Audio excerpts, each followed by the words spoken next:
All right, top 5 advanced survivor tips for Evil Dead the game.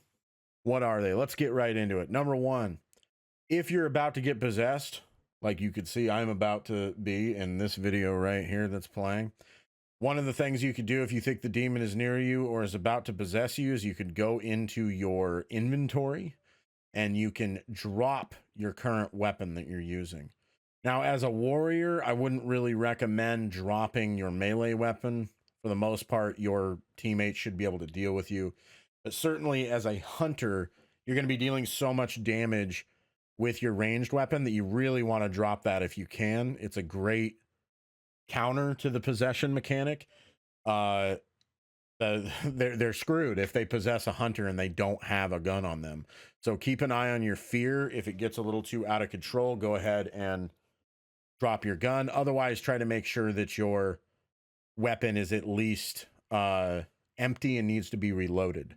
So then that way they have to waste time reloading it. And in that time, hopefully your teammates will hit them or depossess them before they can fire off a shot and down your whole team. Number 2 is you could vault windows or fences to create distance between you and the demon. This is especially helpful against bosses. You see that window right there that I was just looking at? You probably were seeing me vault the windows earlier. Demons can't vault windows. So you can use that to create distance between you and the demon. Sometimes you can even loop a boss unit that is possessed. Kind of like we're playing Dead by Daylight here. So that's definitely an option. One thing that's important to keep in mind is that although you can vault certain fences and things, those can be broken. Sometimes they can be broken by units. In the case of some of the porch railings, those can be broken by the demon when they're invisible. But windows like that one that you just saw, those could be looped forever and there's nothing the demon can really do about it. So that's something to keep in mind if you need to create some space and you need some space to heal. Or if you're just trapped alone for whatever reason and you can't take on the boss one-on-one or whatever unit is coming after you, that's a great way to create space until they inevitably run out of infernal energy and can no longer possess the unit. Number 3 is to pay attention to perk increases. And what I mean by that is, and this is an error that I personally have made in some of my earlier build videos, which is why I'm probably going to redo my build video on Henry the Red. Pay attention to the percentage increases in some of these because some of them are not worth it. The most glaring example are these two right here. Reinforced amulet and improved amulet. Look at the increases. On level 1, it goes to 3%, which is not great. But then on level 2, it goes to 5. And on level 3, it goes up an additional 5% all the way to 10. But on level 4, it only goes up to 12. So it's not worth using a full perk point to max this out just to get a 2% bonus on the last portion of this perk. So keep that in mind. Pay attention to some of the values because this shows up more than a few times where it's not worth it to fully upgrade it because whatever the last upgrade is so minimal, it's not worth wasting a whole perk point on. So make sure you're paying attention when you're upgrading your perks, and always check and make sure that you're getting a lot of value out of everything, because you don't want to waste perk points unnecessarily. Make sure that you're using everything optimally and getting the maximum amount of value that you can out of it. Like if, for instance, you only get a 2% shield bar increase on the last perk point used in improved amulet, you're probably better off putting that into maximum health because that gives you 5% extra maximum health, which is going to be more than what you would get out of improved amulet. So just keep in mind what some of these perk increases are, because some of them are ridiculous. Like this goes from 35% all the way up to 50%, and some of them are pathetic like this and only go up 2%. So just keep that in mind and pay attention to the perks and what the percentage increases are. The fourth tip I could give you is to pick up all the ammo you could see, to either give it to teammates or have some if you need to swap weapons. I think I kind of went over this in my intermediate video, but you always want to pick up weapons so that you can drop it for your hunters. And also, if you're playing a hunter, you want to make sure that you constantly have every ammo type available to you so that you can swap weapons if need be.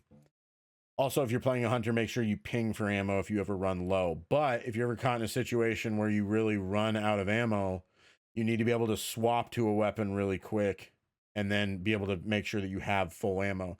That's especially important with the blunderbuss because you're probably going to run out of ammo with the blunderbuss. And especially towards the end of the game when you get to the dark ones and the necromancer or the necronomicon step. I've had several games where I need to last second switch to something else. And if you don't have any ammo for a weapon you're not using, then you're screwed. You're going to lose the game. So make sure you constantly have ammo of all types so that if you need to switch weapons, you can. And if the demon ever possesses you and does something like this and just shoots your gun to waste all your bullets while you're playing a hunter, you'll be able to have a backup and swap to a different weapon. So my fifth and final tip is going to be a controversial one. My fifth and final tip is don't split the objectives.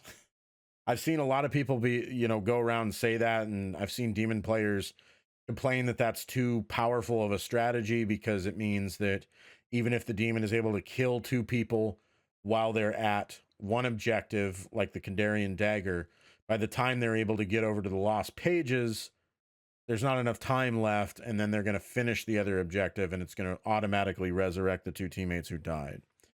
And so I see a lot of people who are like, that's not fair. But here's the thing. I don't think that that's the best way to approach it because ultimately good demon players are going to kill you if there's only two of you on one point. It's just going to happen. They have too much power. Like a good demon player is going to be able to kill you. I don't care how good you are as a survivor player or what level you are. If there's only two of you, you're not going to be able to hang with a demon who knows what they're doing. And ultimately what you're going to be accomplishing is he's going to wipe you. That's going to cause the demon to level up. And then even if the other two finish their objective and automatically resurrect the two survivors that the demon just finished off, now all you've really accomplished is you've given that demon player extra levels. You've given them more power because now the four of you have to go and do whatever objective that you just lost. And all you've done is made it so the demon is now more powerful for that objective. So in my opinion, I think that you should try to stick together as much as you can at all costs. I think it's the most efficient way to play, and it's the best way to guarantee that you're not going to be feeding the demon free infernal energy and free levels. Because I think the best thing you can do is all stick together and just wipe out every unit that the demon spawns and then not give them very many levels. So that's important to keep in mind. And hey, you might disagree with it. If you have any other tips or you do disagree, let me know in the comments what you think. I love making these tip videos. I hope that it helps you. I hope it makes you a better player in Evil Dead the game. And if you have anything that you want to add, please let me know, and maybe I will add it to a future video to help players even more, because I think this community does a great job of trying to teach one another and make each other better, especially on the survivor side of things, so that solo queue isn't so miserable. So please let me know what you think in the comments, good or bad. And as always, please subscribe, and thanks for watching.